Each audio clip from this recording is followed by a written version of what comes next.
real value comes from within. Understanding the potential or the wealth that you are inherently have. You can generate that frequency, at that level. And then this is where your mindset changes automatically. It's not about willpower. It's not about motivation. Because if you can edit yourself there, you are the person here. You get entangled with the environment. And between the two entanglements, between what you have in your surroundings and who you think you are, you manifest, you entangle yourself, and then, well, you project, say, your next experience.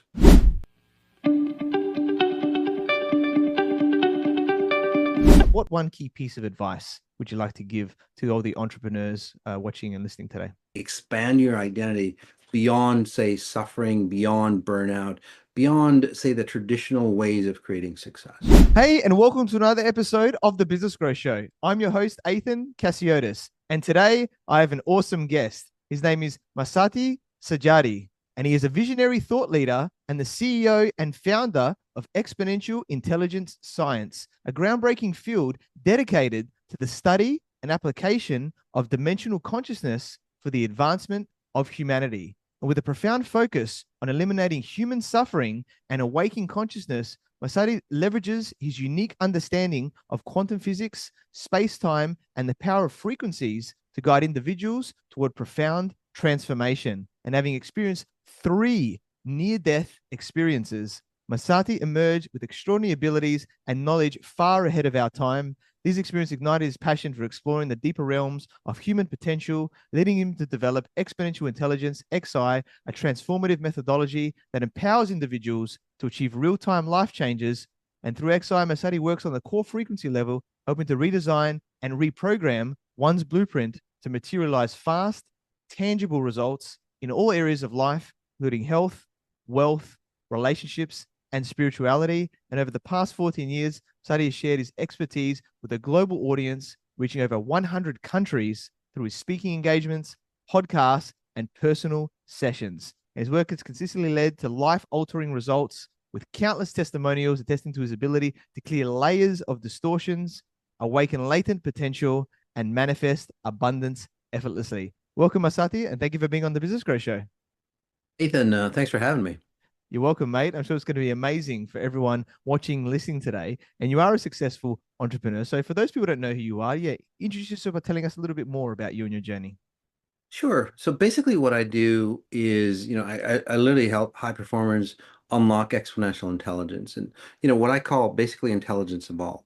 So it's that natural state of who you really are, the natural state of, when you're a little kid, right? You have infinite potential, but then something dies within us, and then we think success, or we think whatever is going to help open it up. But in fact, it closes it up. It closes that, say, doorway for us. So I help say open that up, and literally, well, it's the art of high performance without compromise. Because why not? You can have it all. So it's not it. So it goes beyond the mindset, and it's not just healing, but it is a frequency based, say, upgrade to your, say, natural operating system. And we can talk more about that if you'd like. But once you access the intelligence that's deep within you, anything can heal. You can heal from anything. You can, say, make massive amounts of success for yourself and not destroy yourself doing it. Yeah, amazing. I love that. Sounds so cool. There's a few things I want to touch on there, but let's talk about a little bit more about these 3 near-death experiences. I think Okay. someone could have one, right, of these, let Yeah. alone 3 for yourself. So, yeah, just tell us a little bit more. And I guess because from what I've read about people that have them, it's like there's a potential, connection there with universal intelligence, crossing over, and then you can bring potentially something back, right? Because there's this in between area that happens. So I'm intrigued of whatever you want to share, whether it's one or all of them, that you can bring to us about what that was like and what happened after that. Of course. Yeah. So you can get, the whole story on my website, the xicode.com.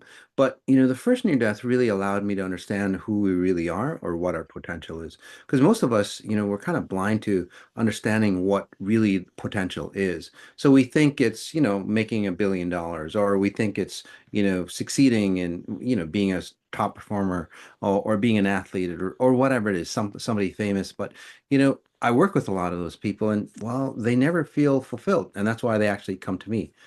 Founders, athletes, visionary leaders. Anybody that's really growing or wanting to expand into their possibilities, it goes beyond, say, the, say, physical collection of what we have, right? We want more and more and more and think that's going to fulfill us. It really doesn't. So the first near death, and that's what I thought before my first near death. Um, so I went towards the religious path, where I actually, went in and I go, oh, religious is gonna, really help me understand what society is about, what being a better person is about. So the first near death, again, what I was doing was literally accessing or wanting to know what life is really about. So I went towards the religious path.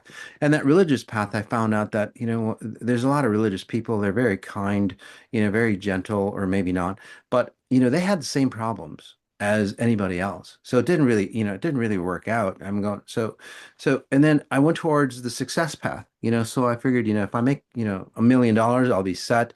It'd be great. Um, and, I met a lot of people who were highly successful, and they had the same problems as anybody else. And, they were empty inside. In fact, the more success they had, the emptier they got on there. Now that I'm finding out, and they still aged the same way as anybody else. So it didn't really say solve the problem, and they weren't that happy with their relationships. So I'm going, well, what is the real solution to all this? And I really wanted to know so bad that I had my first near-death experience. And that's where I got my jaws crushed in a rail car accident. It was a college job in my early 20s. And I separated from my body completely. And as I did that, I realized the potential of who we are, and tapping into that potential would be amazing for this reality. It would solve a lot of issues. First you'd heal yourself from, many of the diseases, but finance, industry, politics, religions would be at a whole different level. So the first near death really allowed me to understand who we are, what our potential is. But then it really bothered me, Ethan, that it's like, why can't I bring that, say, that potential or what we see out there here? Okay. And like you were saying, people who have had near-death experience, they come back with some kind of gifts. Not everybody, but those who are groomed, they'll come back with some kind of gift. Sometimes, they heal themselves of cancer. Sometimes they start to, say, speak another language, or, they can create fantastic pieces of art or whatever it might be. I basically came back with understanding how the physics of this reality work, and how, frequencies dictate everything. And you change your frequency, you change your life. And that's what the second near death, which was a drowning, allowed me to do. Is like, basically, that second near death was going to a college level course, and it was an amazing experience. I found myself getting pulled into a cenotes, which is basically a tunnel, underwater, and I was stuck probably about 8, 10 minutes down there.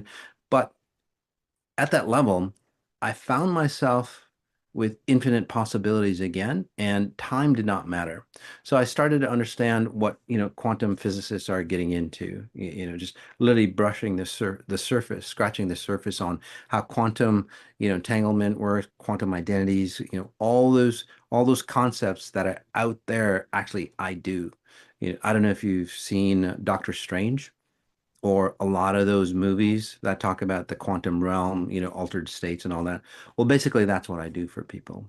So the second year, that really allowed me to understand who we are. And then it took me about, say, about 14 years, probably about 100,000 sessions, to really, bring my gifts into play. And now I help, gosh, I don't know, athletes, visionary leaders, anybody who's, wanting to find out more of who they are without destroying themselves, or, the environment as well.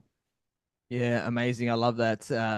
Awareness and those different instances are so cool. One thing you said at the start, I think, was really powerful, where you said as kids, we have infinite potential, right? And then it changes. And I'm recently a dad.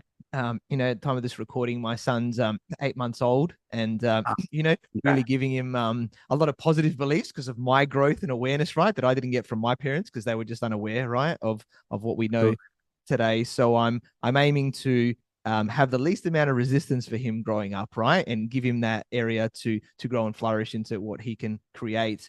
And I think maybe the school system is a little bit, most of it, let's call it, there to sort of tailor them or box them into certain areas where they can lose that creativity. So I'd love to know your thoughts around this for the parents out there, however young or old the children are, how we can really foster that to give them the best possible chance or not slow them down. Yeah. yeah, again, I call it exponential intelligence. That's Exponential Intelligence Meta Sciences is my company name. Exponential intelligence, that's what we have that potential of. That's what I've labeled, what we got into. So for kids, from 0 to 7 years old, that I call that the liquid phase, where they're really pliable. They're trying to figure out what they want to keep from, like generational patterns. Well, not, yeah, generational patterns, which is, the time frame that you're, born, like baby boomers, Generation X, Generation Z, that's a generational pattern, and then genetics of the parents, okay? And then society's patterns, right? Society's patterns, and then some people might believe in previous lifetimes, but again, memories of the past. So those four ingredients actually go into, say, making your child. Okay. So 0 to 7, Nathan, is all about the parents being awake enough to go, honey, especially if they start looking like you, if they have the same eyes as you do, for example. Well, if they've got the same eyes from what I've seen working on, I don't know, thousands of kids, basically they have the same maybe relationship patterns that those eyes have seen in their parents. So we copy, we literally duplicate our parents' gene structure. 0 to 7, Ethan, I have 6 kids of my own, and basically I just observe how they're growing up, and I go, oh my God, that kid, I remember when I did that. I remember when I did that. And instead of telling that kid not, don't do that, basically you start to give them choices. It's like, yeah, this is what happened when I did it, and this is the outcome of it. Okay. And then that allows them to, again, kind of delete the distorted patterns. We all have distorted patterns. Start to delete the distorted patterns of who we are. And then they pick up on it and they grow beyond, say, the limitations of their parents, which is really beautiful. And I could go on like 7 to 14, that's more of a gelling stage. This is where at 6, people, kids ask is like, well, mom, dad, why? And then the parents basically go, you know, because I said so, because they don't know why. But they're actually asking, Ethan, is like, wait a second. I have infinite intelligence here, exponential intelligence here, and it's telling me that we should be operating with this pattern. But mom and dad, why are you operating at this level? And then we just basically go, shut up and listen to us. And then they throw away that handbook, and that's where we literally break their spirit, that connection to their higher intelligence. So, if they start asking why, Ethan, your young one starts asking why, start to sit down and is like, well, ask yourself why. Why are you doing some of the things that you're doing? And you'd be amazed how there's such wise teachers, even as a young child. They have access to exponential intelligence, literally. We kind of lost it. So it brings back their essence and it connects them to their higher intelligence. So they don't have to have a near death, to click back into it.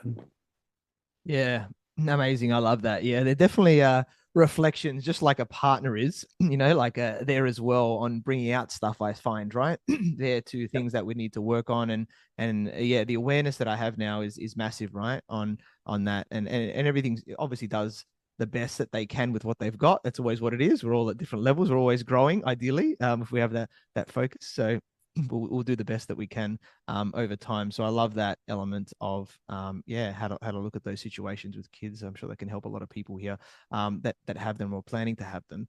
So let's get more into what you talk Mhm. about a lot, the intersection of quantum physics and consciousness, right? So, Yeah.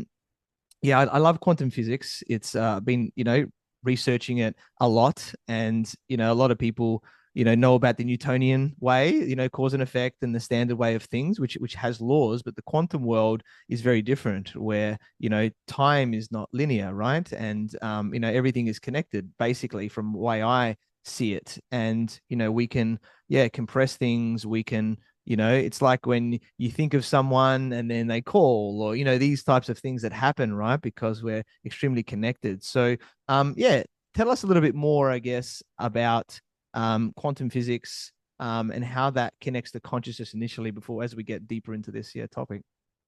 Absolutely. So, quantum physics, it's not something that's out there. It actually works. You're using quantum physics all the time. The way your cell structure works, communication between your cells, the frequencies that you render yourself, choices that you make, all those things are at quantum physics level. But we've turned it into mindset. So, it's basically mindset versus frequency. Mindset is based on linear time, like you were saying, right?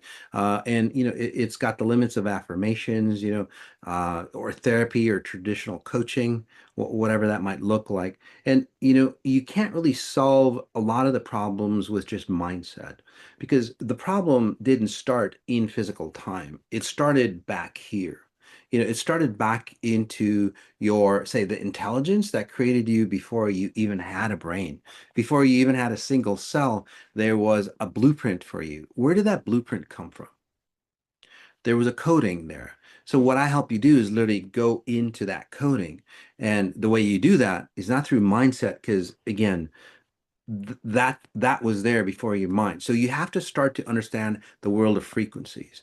And like you were saying, you've got Newtonian physics, the bigger objects, then you got the quantum realm, but frequencies go beyond, and it's the bridge layer between no time, no time realm, and then time bound realms. And that's that bridge. Some people might go, well, it's the bridge between your spirit. I just don't like using that because it's been, watered down so much, between your spirit and your physical form. Right? And think of it this way, Ethan. In the physical realm, you have to go linear. Right? But if you say ascend to a higher level of consciousness and you render, and this has been proven, by the way, um, uh, uh, tens of thousands of times with what I do. If you go to a higher level, one, you have higher levels of choices that you can make, not just linear choices, right? According to, Einstein's theory of relativity, depending on where you are now, dictates on what choices you can make in the future, right? So again, it's linear. But if you go to a higher level where time isn't, say, as constraining for you, this is where all possibilities, the higher you go, more and more possibilities can show up for you. And that's really key. And as you go into those higher levels or higher states, or as you create beyond the mindset, it starts to filter down that natural intelligence, or that exponential intelligence that you have. And this is where you literally start to come into, say, new ideas, new concepts of self, new ways of aging. Again, very, very different than your parents or society's aging. And that's where things, people have healed themselves from, say, cancers. And again, I don't claim to heal anybody, but people have claimed themselves, cured themselves of cancers within, say, within months, really, not years, not using therapy, but using frequency. Because, and I'd just like to explain that there's, and this goes into dimensions of time and space. In one dimension of time and space, that person has cancer. Now there's another reality, if you want to call it parallel reality, sure. There's another reality that you are cured. You do not have cancer. So what I do, or what my job is like, okay, you're in position A, you're just like Google Maps, right? You put in where you are. Most people don't understand where they are. So we find out who you are, where you are, point A, and you go, okay, you're creating yourself here, but there's another version of you out here that doesn't have cancer, that doesn't have, say, distorted success patterns, that doesn't have, health issues or anything like that. Let's find that dimension of time and space for you. And I literally, it's just like putting in the coordinates in Google Maps, and then you start going towards that way. And you literally can, say, transform yourself rather quickly. Mindset takes a long time because you can't bypass time here. And it's been proven that you can say expand time, compress time, basically, by say skipping or disconnecting from time and landing somewhere else. Yeah. It's way out there, but I work on quantum computers, Ethan, and they run tests and their coherence level, how stable they become with the frequencies are amazing. Same Yeah. thing with No, I love it. It's so powerful. I love these topics, and I completely agree with what you're saying. A couple of points, and I want to delve deeper into this because, like, there's the double slit experiment, right, where they shot photons and realized when people were looking at it, when they weren't looking at it, there were different results. So the observer effect, of us observing things changes what happens. So there's infinite possibility, like you said, right, to be able to attract, which is what I love. I think let's yeah, delve into frequency. I think frequency is a really good one, right? I'll tell you from what I understand, and then I love to know you because I'm sure you go deeper. So I see it from a like an emotion perspective is one area of frequency, right? Is like, are you at an emotion of gratitude, of love, things like this, or are you at a disempowering, anger, sadness type of frequency? There's also right. the frequency of the manifestation of what you want as well, right? Like the frequency of money, wealth, or other things that you want to create, to my understanding as well. So that's sort of my, I guess, two layers that I understand frequency. There's different ways here. I'd love to know your rendition about frequency, the layers of that. And then if we are wanting to, I guess, go to those frequencies, how that works. Sure. So what you're talking about are more physical frequencies, and again, there's a lot of tests, on that, on what the heart sends out, what the brain sends out. That you can map the frequencies that the brain and heart and other parts of your body are sending out. So those are physical frequencies. When you walk into a room, Ethan, and you feel the tension in the room, that's a frequency that you're picking up, and it goes beyond your five senses, right? So, but there are frequencies the way I see frequencies and you want to go what I call inception frequencies. So those are frequencies, say, that generate physical form. Right? So before the atom, so atoms make up everything, right? But say what created the atom? You've got electrons and so on like that. But as you go deeper and deeper into it, you bridge that layer between no time, no space, and time bound in time bound and being in space. So inception frequencies are the base layer. So like if you had a guitar, what is that consciousness, or say in this case, the finger that thumbs that, strums the guitar strings. So that's that inception frequency. That is your consciousness. That is generating a frequency that starts to create form, and then here we are. It actually starts to resonate with you. Does that make sense? It starts to create, say, an identity of who you are. So basically, everything is made out of frequencies. And again, there's a lot of physics on that. There's Einstein, Niels Bohr, a lot of those individuals, as they got more and more into it, they go, everything is made of frequencies. It is. I would say it's the smallest particle beyond, electrons, bosons, and all that create you. So if you can access that level, you can generate that frequency, at that level. And then this is where your mindset changes automatically. It's not about willpower. It's not about motivation. Because if you can edit yourself there, you are the person here. Did that make sense? Yeah, definitely. Yeah. I agree. I've learned about different modalities and understood areas of clearing this stuff for myself, right? And even from you know past lives. I'll give you a couple of examples, right? And then I'd love to know your take on it. So when I was born, I don't share this very often, but I was born with the umbilical cord around my, I wasn't breathing, right? And then throughout my life from a young age, I had the croup. So my wind tunnel would close very small. I couldn't breathe up until probably I was about 16 years old. And then when I got older and I did a session with someone, I said in a past life, I was hung for speaking my truth. And they had to clear that. And that was obviously a physical manifestation of what Yeah. came through. And as they got cleared, a lot of things started opening up. I was speaking to more people, more success, all these things, right? That happened from there. So that was quite interesting. And then from a manifestation perspective, I'd love to know your take on this as well. Very long story short, I went to a guided meditation type of event, a meditation for a friend of ours, and um, noticed my wife. We said the same word. Long story short, went through a guided meditation, and I asked for my perfect woman in there because I was single for 10 years, and Oh, I wow. manifested, created her instantly at that event. Right, so she Yep. was there.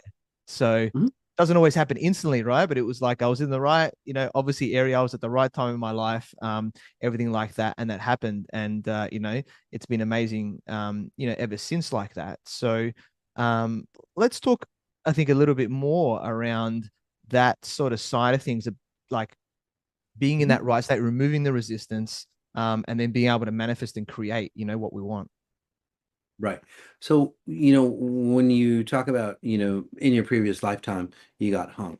So some people go, well, that's bullshit and all that stuff. But no, there are, say, frequencies, or maybe, if you don't believe that, there are, say, generational patterns. There's tons and tons of studies of, say, 5 generations deep. Some in Ireland, actually, there was a study there. The severe famine went through. And a lot of them died, a lot of them suffered. Well, 5 generations later, these individuals who've never seen famine or anything else, they literally start to elicit the same symptoms as somebody who has famine. So all that is in your gene pool, and then you render that in physical form over and over again. So just think of it this way, Ethan. You and your parents, right? You not only inherit the skin color, the eye, all that, but you inherit the stories of how they got where they got, right? So, and then they inherited it from their parents, they inherited it from their parents. So as humans, we really don't evolve, we just borrow.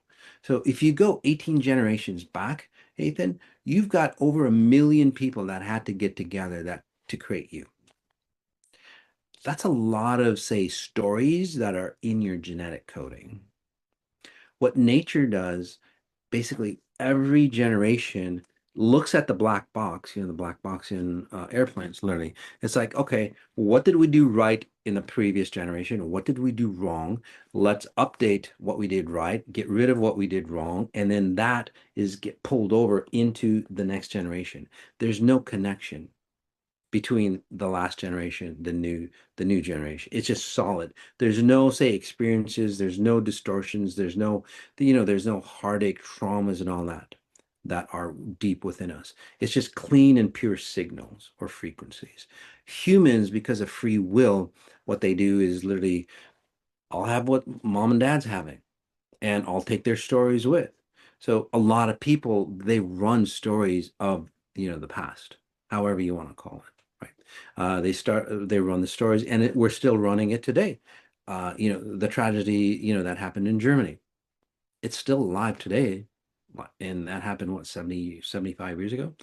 Still alive today. So how many wars have there been? And those wars, those tragedies are in everybody's genetics. So what we do is like, wait a second, we just take you back to nature and go, okay, let's take a look at the black box and see what worked and what didn't. And then we pull that, and this is where you start to regenerate yourself. Okay. And as far as you manifesting, there's different levels of manifesting. One, it could be that because of your near death, basically, you kind of got dislocated. So if you don't mind me reading you, by the way, I can read anybody, and this is where a lot of high level people come to me and go, Moss, I've done everything. I don't know what else to do. Can you help me out? So, but because of your near death, you have great intuition. It's almost like sits on your right side. It's almost like somebody tells you what to think or what to do. Does that make sense to you? Definitely. So yeah, so that's actually you. It's not, it's not like a dead grandmother or anything like that. But basically, what that science behind it is that your physical form is here because of that near death. You dislocated. You're just a little bit off in dimensions of time and space. So you're out here. Your physical body is here, and you've learned to live with it. But this allows you to see, say, future vision. It's kind of like standing on top of a hilltop and going, oh, that's what's going to happen to me in the future. But you have different paths and you go, oh, I want that future. Does that make sense to you? So Yes. that's how you specifically literally manifest things. So you see future vision and it's like, oh, I like that path. I'm going to go with it. And then you direct yourself, which is really great. I actually teach people how to do that, expand into their higher potential where they can see different paths. In fact, a lot of companies hire me for that. It's like, hey, Moss, if we did this, what would happen? And I would give them, the highest probability. But we did this, what would happen? And we literally compress R&D time from like years into, say, months, which is really pretty crazy. So those are the kind of abilities that many people have. A lot of entrepreneurs, they have, say, that sixth sense, as Napoleon Hill talked about in his, famous book, Think and Grow Rich, which I'm actually rewriting on there to go beyond. Napoleon Hill talks about the sixth sense on his 13th chapter. So basically, what I'm writing about is Napoleon Hill did a great job, but let's go beyond and literally get the framework on how what he was seeing, but he didn't have the words to, write it down back in the day. So it's really exciting stuff. And that technology, we use it all the time. Yeah, definitely. It's amazing. And yeah, I always tell people I have amazing intuition and I always get thoughts and things to do and everything like that. And I trust it. And it always, works out right in those areas there. So I think it's being aware of, giving yourself the space I find as well, right? To be able to have that thought to come through, to not just drown it out with, music or other things like that. To leave yourself open. That's the way that I see it. It's awesome, that you do that as well, to teach people, because I think that's like everything, right? We're not necessarily born, we are born infinite, but then we are conditioned in a way, and then it's about realizing our potential and tapping into that, right? And that's obviously what you're helping people to do, which is amazing. Well, look at Nikola Tesla and many other great inventors. They didn't think of the things up here. Nikola Tesla, he says it himself. He disconnects from his body, goes into an altered state, works on his workshop up there, figures all the calculations there, and remembers how to bring it down here and recreate it. Genius, right? Literally, that's how I teach people. Like Elon Musk, Sergey Brin, all those people, the Burning Man type, they get into altered states using, psychedelics or plant medicines and so on.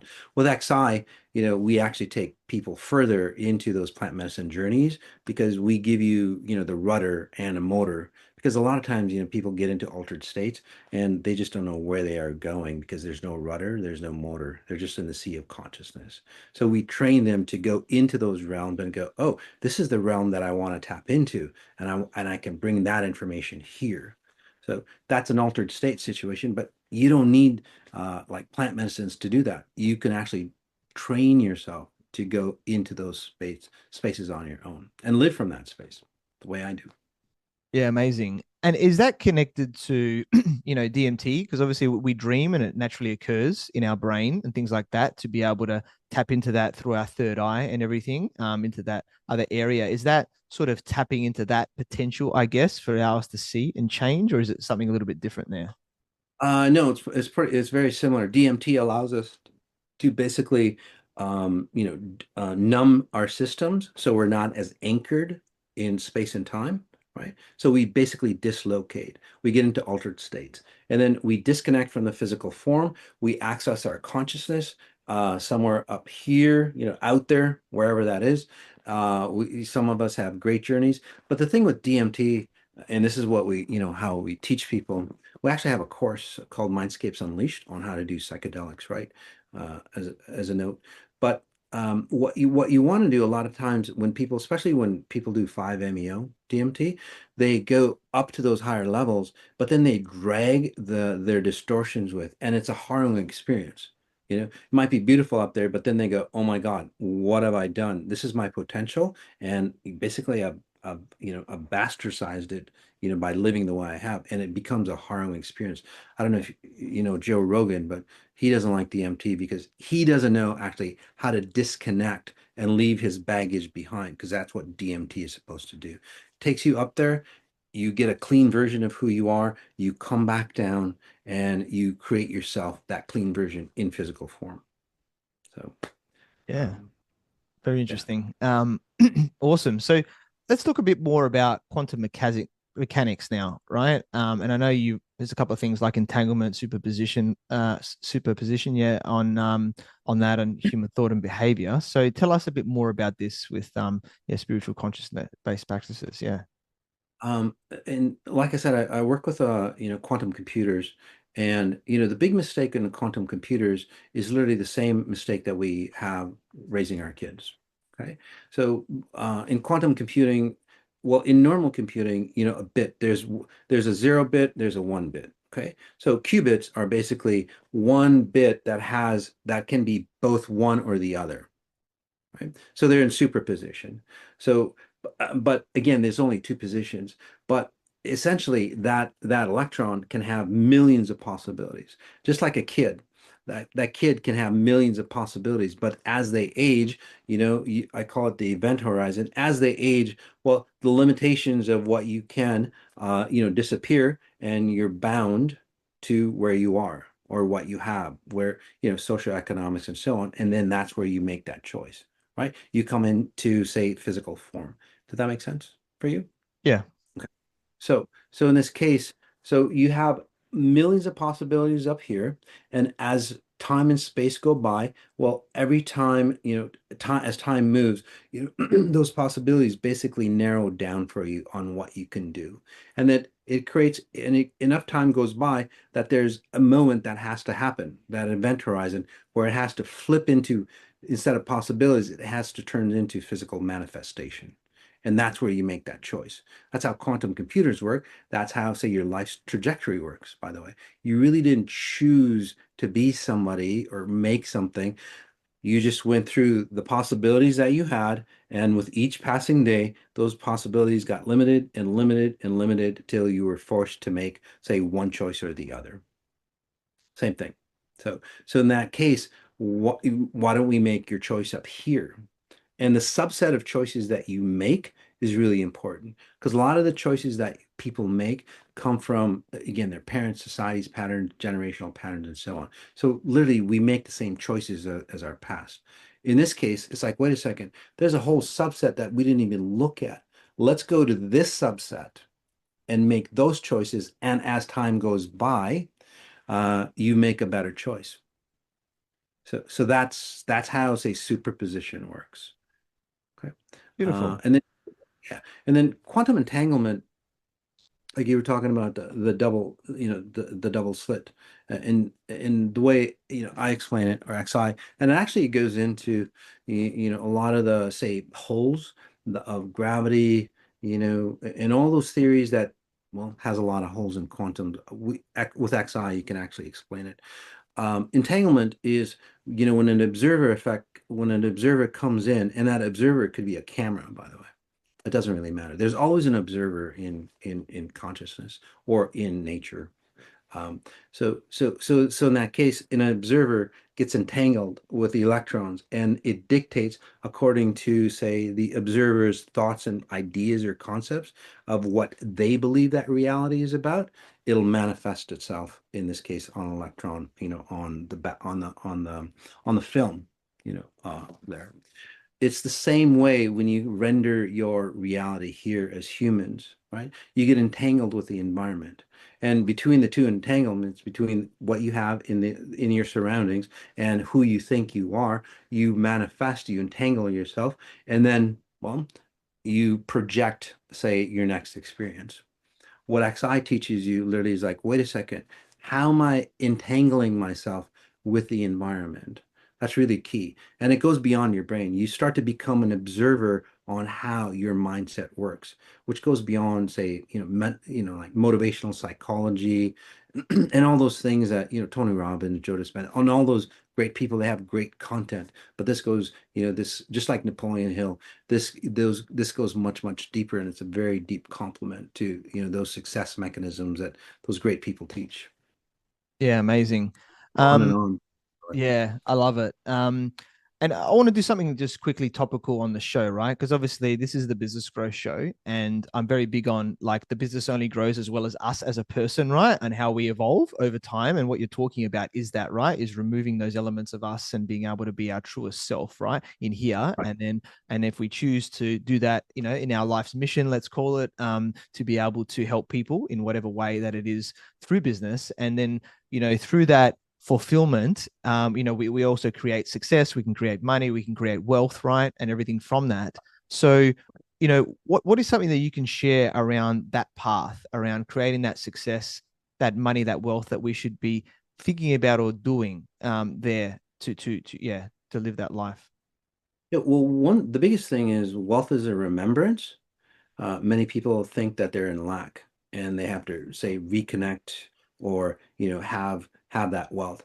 But if you do that, you're always sacrificing, say, the pure essence of who you are. And that's where wealth becomes fragmented for many. In fact, I work with a lot of, high-level people, many billionaires that have everything, many like athletes and so on like that. They have everything, but again, why are they so broken? So that system is off. And the reason why is, say that and this happened in Silicon Valley, right? Say that you got bullied, right? You got bullied, you got beat up, you got tortured, whatever it is, right? And that was the purpose, your why on forget it. I'm not going to stand this anymore. I'm going to create enough momentum to create a successful business, right? So they've literally, and I'll give you an equation for it. So for every 10 units of pain and torture and bullying, like in Silicon Valley, that I have equals, say, 1 unit of success. That's because your mind, the frequencies, it literally is programming to me. People are literally programs, which isn't diminishing. Once you understand how to program yourself, you can have an amazing life, by the way. So in this case, 10 units of burden, torture, pain, sacrifice equals 1 unit of success. And then that entrepreneur goes, gosh, I want 10 units of success, 10 billion dollars, whatever, that I want. It's like, oh, okay. Well, your equation dictates that you have to have, if you want 10 units of success, that means that you have to create 10 units of burden, pain, and suffering. It's just an equation. So, and think of it, you might go, well, that's not true. But how many people at the top levels, and I know many of them, they start burning out.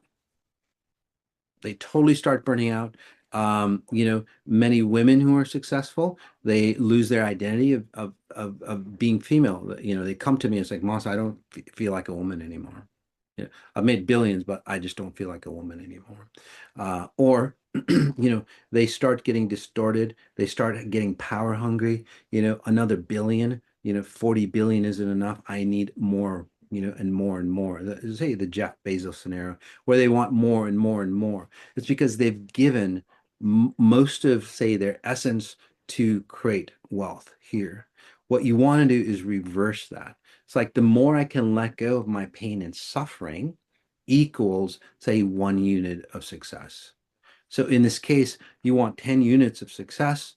Basically, what happens is that, well, you let go of 100 units of pain and suffering, not just from your lifetime, but your genetic lifetime. And this transfers into your children as well.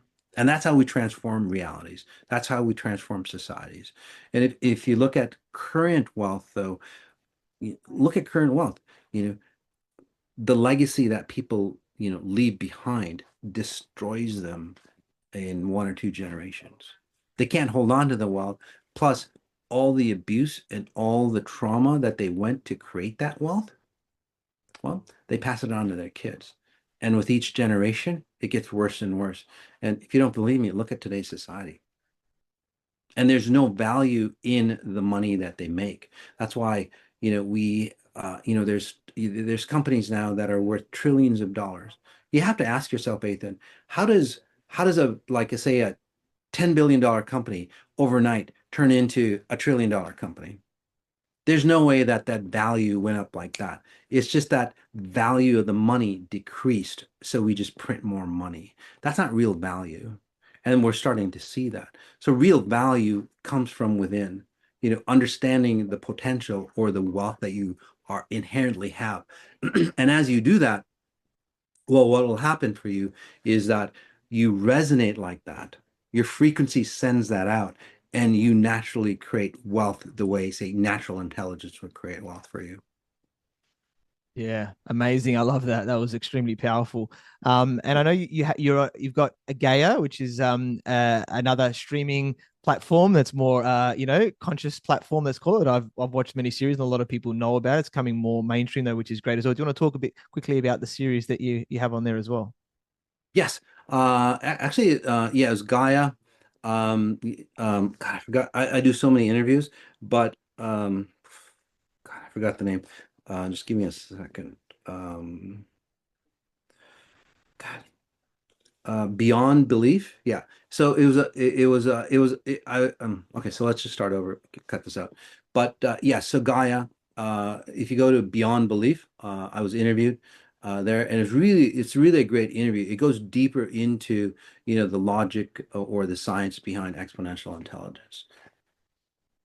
Yeah, amazing. Love that. It's really cool with that, and I think a lot of people should look at that platform, right? Because a lot of the stuff that you're talking about is where there's a lot of series on there, and obviously that one, that Beyond Belief one, sounds amazing, right? On there to really get to that level that we want to be living in this lifetime. So yeah, so much, so powerful, mate, of what you've shared with us today. I've loved this conversation. I research a lot of this stuff. A lot of people don't know about it as much from my side, but to get your perspective, which is so much deeper, hopefully opens up possibilities for people going, wow, maybe I should be looking into this stuff, and that will help me to move forward into what I'm doing here today. And I guess as we're starting to wrap up, what one key piece of advice would you like to give to all the entrepreneurs watching and listening today? Whether you're starting out or if you're already successful, but know that there's at a very, very deep level, we know that there's another level out there, without a level without the burnout, so check out XI, guys, and see how you can, say, expand your identity beyond, say, suffering, beyond burnout, beyond, say, the traditional ways of creating success. Yeah, amazing. Love that. And yeah, I guess, yeah, we connected through our networks, talked about your awesome journey from, yeah, your three near-death experiences and coming back to now being the CEO and founder of Exponential Intelligence. You're an awesome guy, so knowledgeable. You shared so much, yeah, amazing information concepts here today to really help people evolve, right, into the best versions of themselves and what that looks like. And I'm sure you continue to guide individuals toward, their profound transformations. Very grateful that we connected. Look forward to partnering and going deeper with you as well. So Masati, yeah, how can people find you and get in contact with you? The best way is go to the XI code, thexicode.com. That's the main website. You can also go to Masati.live. That's my YouTube channel, MASATI.live. And I do a Sunday show, and it's live, and you can actually see my abilities at work, transforming people literally on the screen, and you can see that. But it's basically life explained, and it tells you why life is the way it is, and then explains on how you can improve upon it. And Amazing. it's just content for you. Yeah, very cool. We'll definitely check out there the website, the YouTube channel. So much value there from Masati and connect with him. And if you want to go deeper, right, with XI there, which will be amazing. It's been a pleasure interviewing you, mate. And thanks for being on the Business Growth Show. Thank you so much, Ethan. Thank you for watching and listening to the Business Growth Show, where we talk about everything on business growth. And please like, subscribe, and leave us a 5-star review. You can find me on LinkedIn, Facebook, Instagram, and YouTube as Ethan Cassiotis, or visit my website, ethancassiotis.com. And if you want to grow and scale your business, you'd reach out to me on any platform to see if we're a good fit. So until next time, remember that our business grows where we learn skills and take action using them in spite of fear. So let's create wealth and freedom together.